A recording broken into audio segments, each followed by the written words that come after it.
అరే మీరు ఎన్నన్నా చెప్పుర్రి బై, అసలు ఈ 6 నెలల సంధి రోడ్ ఎక్కనోళ్ళు లేరు, బాధలు వడనోళ్ళు లేరు, ప్రభుత్వం మీద కోపానికి రానోళ్ళు లేరు.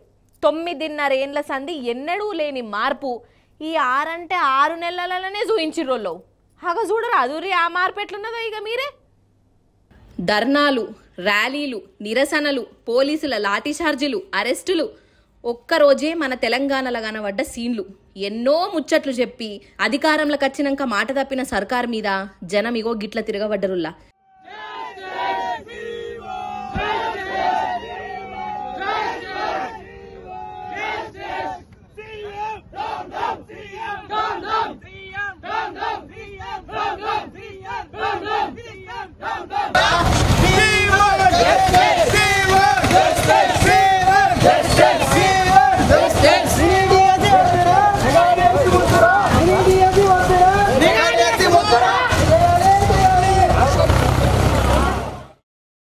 నిరుద్యోగులు రోడ్ల మీదకి వచ్చిర్రు.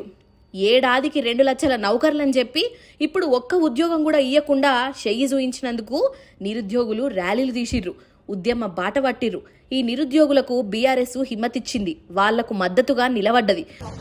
నిరుద్యోగ మిత్రులందరూ కూడా ఈ రాష్ట్రంలో 7 నెలలు కాంగ్రెస్ ప్రభుత్వం వచ్చింది.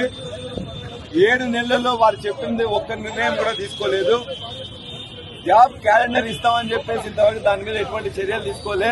ఇవాళ 1:50 ఇంతకు ముందు గ్రూప్ 1 లో ఇచ్చేవాళ్ళు 1:50 కాదు 1:100 చేయాలని చెప్పేసి నిరుద్యోగులందరూ కోరిండ్రు. 1:50 నుంచి 1:100 చేస్తే నీకు వచ్చే నష్టం ఏంటి? దరిదాపుగా 4 నుండి 5 లక్షల మంది గ్రూప్ 1 రాస్తున్నప్పుడు ఉన్న పోస్టులకు 1:50 నుండి 1:100 అనేక రాష్ట్రాల్లో ఉంది కాబట్టి, యూపీఎస్సీలో కూడా ఉంది కాబట్టి ఇక్కడ న్యాయంగా వీళ్ళు కోరిండ్రు, దాన్ని చేయాలని చెప్పేసి కోరుతున్నారు. ఈ కాంగ్రెస్ ప్రభుత్వం వెంటనే 1:50 నుంచి 1:100 పెంచాలని డిమాండ్ చేస్తున్నాం.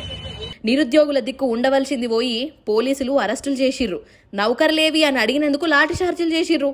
ఇక ఇంకో దిక్కు ఇటు రాజ్ భవన్ కాడ కూడా లొల్లైందొల్లా నీట్ పరీక్షను రద్దు చేయాలని విద్యార్థి సంఘపోళ్ళు రాజ్ భవన్ తవ్వెంబడి పోయిర్రు. అక్కడ పోలీసు వాళ్ళు వాళ్లకు అడ్డం పడ్డరు, జరసేపు లొల్లి అయినట్టు అయింది.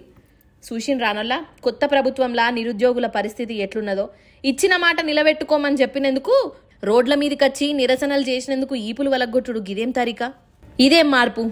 నిజం చెప్తున్నా, ఈ 6-7 నెలల సంధి బయటికి రానోళ్ళు లేరోల్లా. రైతులు రోడ్ల మీదకి వచ్చిర్రు, ఆటో డ్రైవర్లు రోడ్ల మీదకి వచ్చిర్రు, నిరుద్యోగులు ఇగో ఇట్లా తన్లాడుతున్నారు, ఆడపడుసులు నీళ్ల కోసం రోడ్ల మీదకి వచ్చిర్రు.